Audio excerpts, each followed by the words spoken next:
जय हिंद दोस्तों, स्वागत है आप सभी का अपने इस यूट्यूब चैनल पर। आज हम सब लोग इस वीडियो में सूर्य ग्रहण, चंद्र ग्रहण के बारे में चर्चा करने वाले हैं। ठीक है, उसके पहले हम लोग देख लेते हैं पृथ्वी जो सूर्य का चक्कर लगाता है वहां से कुछ महत्वपूर्ण फैक्ट बनते हैं, इसके बारे में चर्चा कर लेते हैं।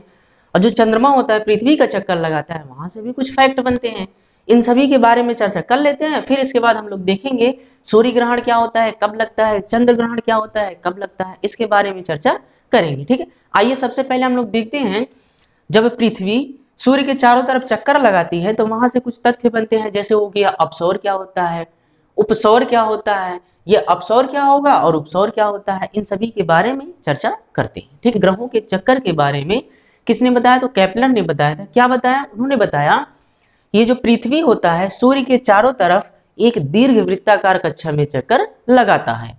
यहाँ जैसे यहाँ देखिए बना है, ये कौन सा पथ कहलाएगा, तो दीर्घ वृत्ताकार पथ है। इसी के ऊपर क्या जाएगा, ये जो पृथ्वी दिख रही है, यहाँ पृथ्वी यहाँ पृथ्वी, ठीक है, ये पृथ्वी तो एक ही है, जैसे घूमते हुए यहाँ आएगी। ठीक है, मान लेते हैं ये पृथ्वी है, यहाँ से घूमते घूमते यहाँ पर आ गई है। ठीक, अब ये जो पथ दिख रहा है ये पथ कैसा है, दीर्घ वृत्ताकार पथ होता है। ठीक है, फिर उन्होंने बताया, केपलर ने ही बताया कि जो सूर्य होता है उस दीर्घ वृत्ताकार जो पथ है उसके दीर्घाक्ष पर स्थित होता है। जैसे देखिए ये क्या है, दीर्घाक्ष है, इधर खींच देंगे तो लघु अक्ष कहलाएगा। ये जो लंबी रेखा है इसको क्या कहते हैं, दीर्घाक्ष कहते हैं। अब इसी दीर्घाक्ष पर देखिए यहाँ सूर्य स्थित है। ठीक है, तो केपलर ने बताया सभी ग्रह सूर्य के चारों तरफ दीर्घ वृत्ताकार कक्षा में चक्कर लगाते हैं और सूर्य उनके एक दीर्घाक्ष पर स्थित होता है। अब आइए देखते हैं उपसौर क्या हो जाएगा, अपसौर क्या होता है और कब होता है। ठीक है, समझते हैं, ध्यान से देखिए। सूर्य और पृथ्वी के बीच की दूरी यहाँ अधिकतम दिख रही है और यहाँ पर क्या दिख रही है, न्यूनतम दिख रही है। ठीक है, अच्छा ये जो लाइन दिख रही है इसी लाइन को कहते हैं एपिसाइड लाइन कहते हैं। क्या कहते हैं, एपिसाइड लाइन कहेंगे। ठीक है, इसको लिख देते हैं एपिसाइड लाइन कहते हैं। ठीक, यानी कह सकते हैं जो दीर्घाक्ष होता है उसी दीर्घाक्ष का क्या नाम है, एपिसाइड लाइन है। ठीक, अब देखिए यहां से यहां तक की अधिकतम दूरी है, यहां से यहां तक की न्यूनतम दूरी है।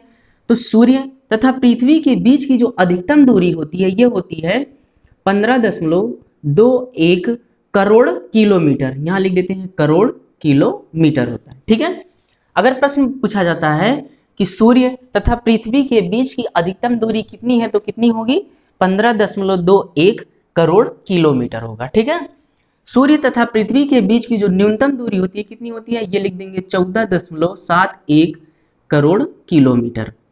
समझ में आया, सूर्य तथा पृथ्वी के बीच की अधिकतम दूरी 15.21 करोड़ किलोमीटर होता है तथा सूर्य और पृथ्वी के बीच की न्यूनतम दूरी 14.17 करोड़ किलोमीटर होता है। ठीक है, अब इसके बाद देख लेते हैं इसकी औसत यानी एवरेज दूरी कितनी होती है। पूछा जाता है ना पृथ्वी तथा सूर्य के बीच की दूरी कितनी है, अगर ये नहीं पूछा जाए अधिकतम दूरी कितनी है या न्यूनतम दूरी कितनी है, बस इतना प्रश्न पूछा जा रहा है कि सूर्य तथा पृथ्वी के बीच की दूरी कितनी होती है। अगर ये प्रश्न पूछा जा रहा है तो इसका आंसर कितना हो जाएगा, यहां लिख देते हैं सूर्य तथा पृथ्वी के बीच की दूरी कितनी होती है, ये होता है 15 करोड़ किलोमीटर होता है। ठीक है, तो सूर्य और पृथ्वी के बीच की जो औसत दूरी होती है कितनी होती है, 15 करोड़ किलोमीटर होता है। ठीक है, अब आइए देखते हैं। देखिए वह घटना जिस अवस्था में यह पृथ्वी सूर्य के क्या हो, सबसे करीब में होता है उसे कहते हैं उपसौर। क्या कहते हैं, उपसौर कहा जाता है। यानी उपसौर किसे कहते हैं, अगर कोई पूछे उपसौर किसे कहते हैं तो कहेंगे वह अवस्था जिस अवस्था पर सूर्य तथा पृथ्वी के बीच की दूरी कैसी हो, न्यूनतम हो, उसे ही उपसौर कहा जाता है। अब इधर देख लेते हैं, सूर्य तथा पृथ्वी के बीच की जो अधिकतम दूरी होती है उसे क्या कहते हैं, उसे अपसौर कहा जाता है। क्या कहते हैं, अपसौर कहते हैं।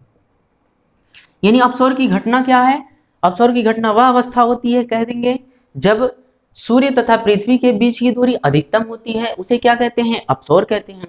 अब यहां से और भी पूछा जाता है कि उपसौर की घटना कब होती है, अपसौर की घटना कब होती है, तो ये जो उपसौर की घटना होती है ये होती है 3 जनवरी को होता है। कब होता है, 3 जनवरी को होता है। ठीक है, और ऐसे देख लेते हैं ये जो अपसौर की घटना होती है ये 4 जुलाई को होता है। कब होता है, 4 जुलाई को, यहां लिख देते हैं 4 जुलाई। प्रश्न क्या है, पृथ्वी तथा सूर्य के बीच की जो दूरी होती है न्यूनतम दूरी कितनी होती है, 14.17 करोड़ किलोमीटर होता है। यह घटना क्या कहलाता है, उपसौर कहलाता है। और यह घटना होता कब है, तो यह 3 जनवरी को होता है। ठीक है। ऐसे सूर्य तथा पृथ्वी के बीच की अधिकतम दूरी कितनी होती है, तो 15.21 करोड़ किलोमीटर होता है। तथा इस घटना को क्या कहते हैं, तो अपसौर कहा जाता है। जब अधिकतम दूरी हो इसी घटना को कह देते हैं अपसौर। अपसौर होता कब है, तो 4 जुलाई को होता है। ठीक है। अच्छा, जब उपसौर होता है, पृथ्वी तो है इसके करीब में, देखिए यहाँ सूर्य और पृथ्वी क्या है, करीब में, बट हमारे भारत में 3 जनवरी के समय क्या होता है, यानी कह सकते हैं हमारे जो भारत है या एशिया की तरफ है, तो 3 जनवरी को क्या होता है, यहाँ पर ठंड होता है। क्या होता है, ठंड। ठीक है। ऐसे ही 4 जुलाई को क्या होता है, गर्म होता है। ये क्यों होता है, इसके बारे में हम किसी दूसरे वीडियो में समझा देंगे आपको। ठीक है। बट याद रखिएगा, अपसौर की घटना के समय एशिया यानी कह सकते हैं हमारे भारत में क्या होता है, गर्मी का मौसम होता है। ठीक है। ऐसे उपसौर के समय हमारा जो भारत है 3 जनवरी के समय में यहाँ कैसा होता है, ठंडी का समय होता है। ठीक है। तो इतना समझ में आया। हमने क्या बताया, हमने बताया सूर्य तथा पृथ्वी के बीच की जो अधिकतम दूरी होती है 15.21 करोड़ किलोमीटर होता है। इसी घटना को अपसौर कहते हैं। यह 4 जुलाई को होता है। सूर्य तथा पृथ्वी के बीच की जब न्यूनतम दूरी कितनी है, 14.71 करोड़ किलोमीटर है। इस घटना को उपसौर कहते हैं। तथा यह घटना जो होता है कब होता है, 3 जनवरी को होता है। इतना समझ में आया। अब आइए कुछ समझ लेते हैं। चंद्रमा जब पृथ्वी का चक्कर लगाता है तो वहां भी ऐसे कुछ फैक्ट पूछे जाते हैं, इनके बारे में भी चर्चा कर लेते हैं। जैसे क्या हो गया, उपभू क्या होता है, अपभू क्या होता है, इन सब के बारे में एक एक करके चर्चा कर लेते हैं। ठीक है। वैसे पृथ्वी और चंद्रमा के बीच की दूरी कितनी होती है, तो 3,84,400 किलोमीटर होता है। यहां लिख देते हैं चंद्रमा तथा पृथ्वी के बीच की दूरी कितनी होती है, यहां लिख दे 3,84,400 किलोमीटर होता है। ठीक है। चंद्रमा तथा पृथ्वी के बीच की दूरी कितनी होती है, 3,84,400 किलोमीटर होती है यहाँ से। अच्छा, चंद्रमा से पृथ्वी तक जो प्रकाश पहुंचता है कितने समय पहुंचता है, तो 1.3 सेकंड में पहुंचता है। ठीक है। इसकी दूरी इतनी है। अच्छा, अभी वहां देखे थे हम लोग, तो सूर्य से पृथ्वी तक जो प्रकाश पहुंचने में कितना समय लगता है, तो 8 मिनट 16 सेकंड का समय लगता है। इसको याद रखिएगा। वैसे ही चंद्रमा तथा पृथ्वी के बीच की जो दूरी होती है कितनी होती है, यह औसत दूरी है, कितनी है, 3,84,400 किलोमीटर होता है। ठीक है। एक ऐसा समय है पृथ्वी और चंद्रमा के बीच की दूरी कैसी है, अधिकतम है। और एक ऐसा समय है इनके बीच की दूरी क्या है, न्यूनतम है। जब ये अधिकतम दूरी होती है इस घटना को कहते हैं अपभू। क्या कहते हैं, अपभू कह देंगे। और जब न्यूनतम होगा उसको क्या कह देते हैं, उसको कह देंगे उपभू। तो अपभू की घटना किसे कहते हैं, तो कहेंगे पृथ्वी तथा चंद्रमा के बीच की दूरी जब अधिकतम होती है उसे अपभू कहते हैं। पृथ्वी तथा चंद्रमा की दूरी जब न्यूनतम होती है उसे उपभू कहा जाता है। ठीक है। इस प्रश्न को याद रखिएगा। अच्छा, एक फिक्स डेट नहीं होता इसका, क्यों नहीं होता, क्योंकि महीने चेंज होते रहते हैं। कोई महीना 30 का आता है, कोई 28 का आ जाता है, कोई 31 का आ जाता है, इसलिए इसका फिक्स डेट नहीं होता। ठीक है। तो इसका डेट नहीं पूछा जाता, वैसे पूछा भी नहीं जाता, होता ही नहीं, पूछेगा क्या। ठीक है। इसलिए पृथ्वी तथा चंद्रमा के बीच की जो न्यूनतम दूरी होगी उस घटना को उपभू कहते हैं। पृथ्वी तथा चंद्रमा के बीच की जो अधिकतम दूरी होगी उसे क्या कहेंगे, अपभू कहेंगे। ठीक, इतना समझ में आया। आइए अब हम लोग सूर्य ग्रहण तथा चंद्र ग्रहण के बारे में समझ लेते हैं। ठीक है। तो चंद्र ग्रहण कब लगता है, इसे क्या कहते हैं, कैसे होता है, सूर्य ग्रहण कब लगता है, क्या होता है, कैसे होता है, इसके बारे में चर्चा कर लेते हैं। ठीक है। अभी आप लोग को बताए थे जो सूर्य होता है, सूर्य एक दीर्घाक्ष पर स्थित होता है और पृथ्वी इसके एक दीर्घवृत्ताकार कक्षा में चक्कर लगाता है। ठीक है। ऐसे ही पृथ्वी का चक्कर कौन लगाता है, चंद्रमा लगाता है। कैसे लगाएगा, दीर्घवृत्ताकार कक्षा में चक्कर लगाता है। ठीक है। ध्यान से देखिएगा, ये ऊपर वाला फिगर हम लोग क्या समझते हैं, चंद्र ग्रहण के बारे में समझते हैं। यहाँ क्या हो गया, सूर्य हो गया, ये पृथ्वी हो गई, इसके चारों तरफ दीर्घवृत्ताकार कक्षा में क्या कर रहा है, चक्कर लगा रहा है। ऐसे ही ये चंद्रमा है, पृथ्वी के चारों तरफ क्या कर रहा है, दीर्घवृत्ताकार कक्षा में चक्कर लगा रहा है। ठीक है। ध्यान से देखिएगा। अच्छा, हमको पता है एक चीज, हमको पता होना चाहिए, जैसे मान लेते हैं यहाँ हम खड़े हैं, ये पेन है। ठीक है। इस पेन को हम कैसे देख पा रहे हैं, तो यहाँ से लाइटों पे इस पे क्या पड़ रही है, लाइटें पड़ रही हैं। वो लाइटें परावर्तित होकर कहाँ पर आ रही हैं, हमारी आंखों पर, इसलिए हम इसको देख पा रहे हैं। समझ में आ रहा है कि नहीं। अब ध्यान से देखिएगा, जैसे मान लेते हैं यहाँ बीच में हाथ खड़ा कर दिए। ठीक है। क्या अब हम उसको देख सकते हैं, पेन को नहीं देख सकते हैं। ठीक। अब धीरे धीरे जैसे मान लेते हैं ये पेन है, अब धीरे धीरे क्या करेंगे, इसको हटाएंगे तो इसको हम देख सकते हैं कि नहीं। जैसे मान लेते हैं ये चंद्रमा, ठीक है, चंद्रमा को हमने ढक लिया हाथ से, ठीक है, आप लोग को नहीं दिख रहा होगा ना। अब धीरे धीरे हम हाथ को हटा रहे हैं तो आपको दिखेगा, देखिए धीरे धीरे हटाएंगे तो चंद्रमा दिखेगा कि नहीं, दिख रहा है, ठीक, समझ में आया। जैसे आके हम यहाँ ढक लिए, ऐसे हम ढक लिए, ठीक है, अब धीरे धीरे हम हट रहे हैं तो चंद्रमा आपको दिखा कि नहीं दिखा, दिखा, वही हाल है ना। यही घटना यहाँ पर होता है, ध्यान से देखिए। जैसे देखिए ये सूर्य है, सूर्य से ही तो प्रकाश आता है। अब बीच में क्या आ गया, पृथ्वी। अब ये चंद्रमा धीरे धीरे कहाँ आ गया है, सूर्य, पृथ्वी और चंद्रमा कहाँ आ जाएगा, इसके बिल्कुल एकदम सीध में आ जाएगा। कहाँ आ जाएगा, इसके सीध में, यहाँ नीचे बना देते हैं, यानी ये चंद्रमा कहाँ चला आया, यहाँ पर आ गया, ठीक है। अब देखिए तीनों एक सीध में है।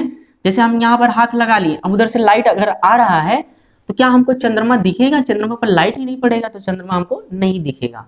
बात समझ में आ रही नहीं, ठीक। इसी घटना को क्या कहते हैं, चंद्र ग्रहण कहा जाता है। ध्यान से देखिएगा, जैसे ये सूर्य है ना, सूर्य है, यहाँ से लाइट आ रहा है तो हम यहाँ बीच में हाथ लगा देते हैं। अब इस पर चंद्रमा पर कोई लाइट पड़ेगा, नहीं पड़ेगा। जब लाइट नहीं पड़ेगा तो रिफ्लेक्ट होकर हमारी आंखों पर नहीं आएगा, तो हम इस चंद्रमा को नहीं देख पाएंगे। तो यही घटना क्या कहलाता है, चंद्र ग्रहण कहलाता है। यहाँ सूर्य हो गया, यहाँ पर मान लेते हैं पृथ्वी है, ये हाथ है, यहाँ से लाइट आ रही है, अब हाथ लगा दिए तो लाइट इसको पार करके यहाँ पर जाएगी नहीं, तो हम देखेंगे तो ये हमको नहीं दिखेगा। क्यों नहीं दिखेगा, क्योंकि इस पे प्रकाश नहीं पड़ रहा है। अंधेरे में अगर रूम में हम कहीं जाते हैं तो बिना टॉर्च के अगर जाएंगे तो हमको रूम में दिखेगा, नहीं दिखेगा। वही अगर टॉर्च जला देते हैं तो जहां प्रकाश पड़ती है तो वही तो दिखता है हमको। ऐसे यहाँ है, ठीक है, जैसे यहाँ से टॉर्च जल रहा है, ये चंद्रमा, इसको देखना है तो बीच में लाकर कोई चीज खड़ा कर दिए हैं, जैसे यहाँ पृथ्वी है, ऐसे खड़ा हो गया है। अब यहाँ से टॉर्च जलाएंगे तो ये पृथ्वी प्रकाश को रोक लेगा, तो पीछे का हमको दिखेगा, नहीं दिखेगा। यही घटना क्या कहलाता है, तो चंद्र ग्रहण कहा जाता है। तो चंद्र ग्रहण की अवस्था में क्या होता है, सूर्य तथा चंद्रमा के बीच क्या आ जाता है, पृथ्वी आ जाता है। पृथ्वी क्या करता है, सूर्य के प्रकाश को ढक लेता है, तो चंद्रमा हमको दिखता नहीं है। ये घटना समझ में आया। अब ध्यान से देखिएगा, सूर्य ग्रहण, सूर्य ग्रहण किसे कहते हैं, जैसे देखिएगा, ऐसे ही जैसे हमको जहां से लाइट आ रही है, ठीक है, अब इसको अगर देखना है तो हम कैसे देख पाएंगे, अगर हमको सूर्य को देखना है तो कैसे देख पाएंगे, इसका प्रकाश हमारी पृथ्वी पर आना चाहिए, तभी तो हम सूर्य को देख पाएंगे, ठीक है। अब यहाँ से जब प्रकाश पृथ्वी पर आएगा ही नहीं तो सूर्य को हम नहीं देख पाएंगे। अब मान लेते हैं ये सूर्य, यहाँ से प्रकाश आ रहा है, ये पृथ्वी है, अब सूर्य से प्रकाश पृथ्वी पर आना चाहिए, अगर आएगा तभी देख पाएंगे। अब यहाँ से आ गया, बीच में क्या आ गया, चंद्रमा। अब चंद्रमा क्या किया है, उस प्रकाश को ढक लिया, जैसे ही ढक लिया अब हम सूर्य को नहीं देख पाएंगे, और यही घटना क्या कहलाता है, सूर्य ग्रहण कहलाता है, ठीक है। जैसे देखिए ये मान लेते हैं टॉर्च है, हमारा हाथ है, ये टॉर्च लिए, ठीक है, यहाँ पर हाथ लगा दिए। अब यहाँ से प्रकाश पृथ्वी पर तो आएगा ही नहीं, जब पृथ्वी पर नहीं आएगा तो पृथ्वी से हम इस सूर्य को देख पाएंगे, नहीं देख पाएंगे, ठीक है, समझ में आ रहा है नहीं। तो यही घटना क्या कहलाएगा, सूर्य ग्रहण कहलाता है। तो सूर्य ग्रहण की अवस्था में सूर्य तथा पृथ्वी के बीच क्या आ जाता है, चंद्रमा आ जाता है, जिसकी वजह से हम सूर्य को नहीं देख पाते हैं, और यही घटना क्या कहलाता है, सूर्य ग्रहण कहलाता है। इस तरीके से हमने क्या देखा, चंद्र ग्रहण देख लिया, और क्या देख लिया, सूर्य ग्रहण देख लिए। चंद्र ग्रहण क्या होता है, चंद्र ग्रहण की अवस्था में सूर्य तथा चंद्रमा के बीच पृथ्वी आ जाती है। सूर्य ग्रहण में क्या होता है, तो सूर्य तथा पृथ्वी के बीच में क्या आ जाता है, चंद्रमा आ जाता है, ठीक है। इस अवस्था में क्या करते हैं, हम इसको देख नहीं पाते। तो द्युति किसे कहते हैं, तो अभी जस्ट समझाए आपको, क्या समझाए हैं, जब सूर्य तथा पृथ्वी से चंद्रमा क्या हो, अधिकतम दूरी पर हो। जब चंद्रमा सूर्य तथा पृथ्वी से अधिकतम दूरी पर होता है तो उसे क्या कहते हैं, द्युति कहा जाता है। द्युति किसे कहते हैं, जब यह चंद्रमा सूर्य के सबसे करीब में आ जाए, कहाँ आ जाए, सूर्य के सबसे करीब में आ जाए, तो उसे क्या कहते हैं, द्युति कहते हैं, ठीक है। या हम लोग एक भाषा में क्या कर सकते हैं, जब यह चंद्रमा सूर्य से अधिकतम दूरी पर होता है तो उसे द्युति कहते हैं, जब यह चंद्रमा सूर्य से न्यूनतम दूरी पर होता है तो उसे द्युति कहा जाता है। समझ में आया कि नहीं, ठीक है। अब यहाँ पूछा जाता है सिजगी किसे कहते हैं, कभी कभी प्रश्न बनता है सिजगी क्या होता है, ठीक है। सिजगी की कौन सी अवस्था होती है, ये जो अवस्था है, अच्छा इसको बताए, ये चंद्र ग्रहण है, ये सूर्य ग्रहण है, अच्छा ये लगेंगे कब, मान लेते हैं जैसे देखिए ये यहाँ पर एक मान लेते हैं, ये क्या हो गया, सूर्य हो गया, ये पृथ्वी हो गई, ठीक है। अब बीच में कोई चीज अगर लाएंगे तो क्या हम मान लेते हैं यहाँ बीच में सीध में कोई चीज ला दिए, सूर्य के सामने यहाँ कोई चीज, ऐसे सूर्य के सामने कोई चीज यहाँ रख दिए, अब ये है, ठीक है, ध्यान से देखिएगा। अब इसके बगल में यहाँ से क्या है, पृथ्वी है, इसके बीच में यहाँ चंद्रमा आ गया, तो क्या हम बगल से यानी यहाँ से इस सूर्य को नहीं देख सकते, देख सकते हैं, ठीक है। बट इस अवस्था में चंद्रमा है कहाँ, सूर्य और पृथ्वी के कहाँ है, बीच में, ठीक है। यानी ये जैसे ये घटना दिख रही है ना, ये घटना है यहाँ पर, ये जो चंद्रमा हो इसके सीध में ना हो, एकदम बिल्कुल ऐसे, मतलब कह सकते हैं एकदम बिल्कुल सीध में ना हो, ठीक है। कैसा हो, ऊपर नीचे हो, कैसा हो, ऊपर नीचे हो। जब ऐसी घटना होती है, जैसे ये ऊपर नीचे है, अब इसके बीच में कहीं यहाँ चंद्रमा आ गया, ठीक है। अब इस अवस्था में हम यहाँ से इसको देख सकते हैं, सूर्य को, बिल्कुल है देख सकते हैं। तो ये जो अवस्था होती है, यानी चंद्रमा कहाँ है, इसके यानी पृथ्वी और सूर्य के बीच में कहाँ है, ऊपर नीचे है, ठीक है। यानी थोड़ा सा उठा हुआ है या थोड़ा सा अंदर धंसा हुआ है, और हम क्या कर सकते हैं, इसको देख सकते हैं, ठीक है। तो यही घटना क्या कहलाता है, सिजगी कहलाता है। क्या कहलाता है, सिजगी। तो ये भी सिजगी होगा, ये भी सिजगी होगा, लेकिन कब होगा, जैसे चंद्रमा यहाँ व्हाइट बोर्ड से या तो ऊपर उठा हो या तो अंदर की तरफ धंसा हो। तो यही घटना क्या कहलाता है, ये घटना हमको सिजगी कहा जाता है। अगर लीनियर में है, जैसे सूर्य इस बोर्ड पर है, पृथ्वी भी इस बोर्ड पर है, चंद्रमा भी इस बोर्ड पर है, अगर सब बोर्ड पर है तो इसे क्या कह देंगे, वियुति कहेंगे। और यह घटना कब होती है, तो चंद्र ग्रहण के समय में होती है, ठीक है। बट यही चंद्रमा अगर ऊपर उठा हो, जैसे है तो इसके दूर ही, लेकिन कहाँ उठा होगा, हल्का बोर्ड से ऊपर, तो इस घटना में, इस अवस्था में इसे क्या कह देंगे, सिजगी कहा जाता है। जैसे यहाँ देखिए युति है, ये क्या हो गया, सूर्य हो गया, ये क्या हो गई, पृथ्वी हो गई, दोनों कहाँ है, बोर्ड पर है। बट ये जो चंद्रमा है कहाँ हो, हल्का सा ऊपर हो या हल्का सा नीचे की तरफ दबा हो, तो हम पृथ्वी से सूर्य को देख सकते हैं, क्योंकि लाइट आएगा, क्योंकि ये हल्का सा ऊपर है या हल्का सा नीचे है। इसी अवस्था को क्या कहते हैं, इसी अवस्था को सिजगी कहा जाता है। ये दोनों अवस्थाएं सिजगी कहलाएंगी। अवस्था क्या होनी चाहिए, ये चंद्रमा एक सीधी रेखा में ना हो, कहाँ हो, या तो ऊपर उठा हो या तो नीचे धंसा हुआ हो, ठीक है, यानी कुछ एंगल पर हो। समझ में आ रहा है नहीं, ये एंगल कौन सा होगा, ये 180 डिग्री होगा, ठीक है। यानी इन सब के बीच में कैसा कोण बनेगा, 180 डिग्री बनेगा। 180 डिग्री का कोण यहाँ भी बनेगा, यहाँ भी बनेगा। 180 डिग्री कोण पर जब ऐसी अवस्था होगी तो इसको कह देंगे क्या है, चंद्र ग्रहण। और 180 डिग्री पर जब यह अवस्था होगी इसको कहेंगे सूर्य ग्रहण। चंद्र ग्रहण को ही क्या कहते हैं, वियुति कहा जाता है। अच्छा, ये अधिकतम दूरी पर जब हो और इसी को क्या कह देंगे, वियुति कहेंगे। ऐसे ही चंद्रमा जब न्यूनतम दूरी पर हो सूर्य ग्रहण के समय में, उसे क्या कहते हैं, युति कहते हैं। बट ये हल्का सा ऊपर या हल्का सा नीचे दबा हो, इसी घटना को क्या कह देंगे, इसको सिजगी कहा जाता है, ठीक है। आइए हम लोग यहाँ पर समझ लेते हैं पूर्णिमा क्या होता है, अमावस्या क्या होता है, इसके बारे में भी यहाँ चर्चा कर लेते हैं। ध्यान से देखिएगा, जैसे यहाँ पर देखिए ये सूर्य है, सूर्य से प्रकाश कहाँ पर जाएगा, पृथ्वी पर। कहाँ पर जाएगा, पृथ्वी पर भी जाएगा, चंद्रमा पर भी जाएगा। चंद्रमा पर जाएगा तो किधर जाएगा, इस साइड जाएगा। और पृथ्वी पर कहाँ है, पृथ्वी इधर है। अच्छा, हम देखेंगे कहाँ, जैसे इधर लाइट पड़ रहा है इधर तो उजाला हो गया, लेकिन ये जो भाग दिख रहा है ये कैसा हो जाएगा, पूरा का पूरा काला हो जाएगा। कैसा हो जाएगा, काला हो जाएगा। अब इस अवस्था में यहाँ से पृथ्वी से हम अगर चंद्रमा को देखेंगे, हमको कैसा दिखेगा, काला दिखेगा, यानी दिखेगा ही नहीं। तो ये घटना कब होती है, अमावस्या को होती है। कब होती है, अमावस्या। इसी घटना को क्या कहते हैं, अमावस्या कहते हैं, ठीक है, अमावस कहते हैं। क्या कहते हैं, अमावस। समझ में आएगी नहीं, अमावस क्या होता है, सूर्य ग्रहण के समय में, जैसे या कह सकते हैं सिजगी की अवस्था में हो या सूर्य ग्रहण की अवस्था हो, ठीक है।